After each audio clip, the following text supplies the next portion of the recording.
Hi, I'm Peter Kelleher from PK Property Search and Negotiators, Sydney's #1 buyers agents. Today I'm going to talk to you about auction bidding techniques and some tips and tactics. I think the most important thing when you're going to auction is you're actually going there with a reserve that you're going to stick to.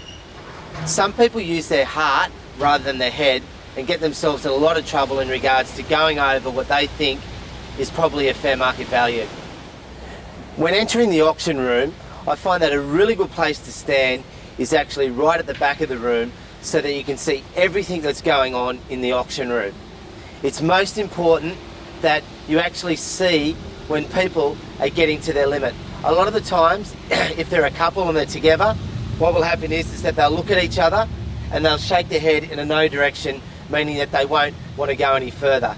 So you know that you should then either come in with a higher bid, but make sure the bid's not too much, because you could actually win it on a $1,000 bid rather than a $5,000 bid.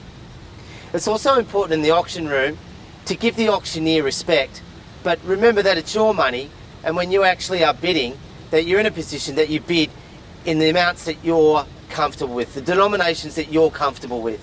So if he asks for 20,000, you give him 5,000.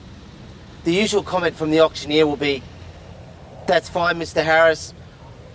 You'll need to bid in 20s. Will you just tell him you bid in 5s? And most of the time, he'll say, "I'll come back to you." Let him come back to you.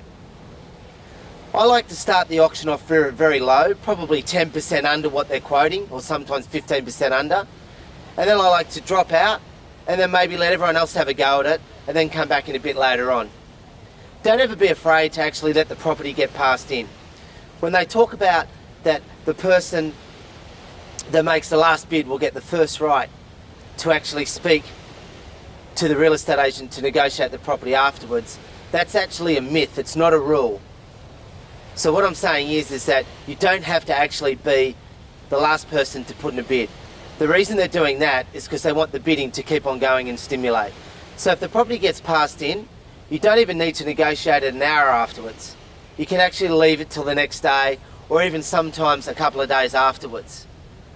My suggestion is that if it does get passed in, if it is a deceased estate, that you probably try and do it right there and then, because there's usually a number of people involved, and the longer that drags on, it can be a problem. But in general, don't let the agent push you. Just be in a position where you go to your limit once again. So thanks for listening to our auction tips and tactics, and if you need any more information, please feel free to go to our website at pkproperty.com.au.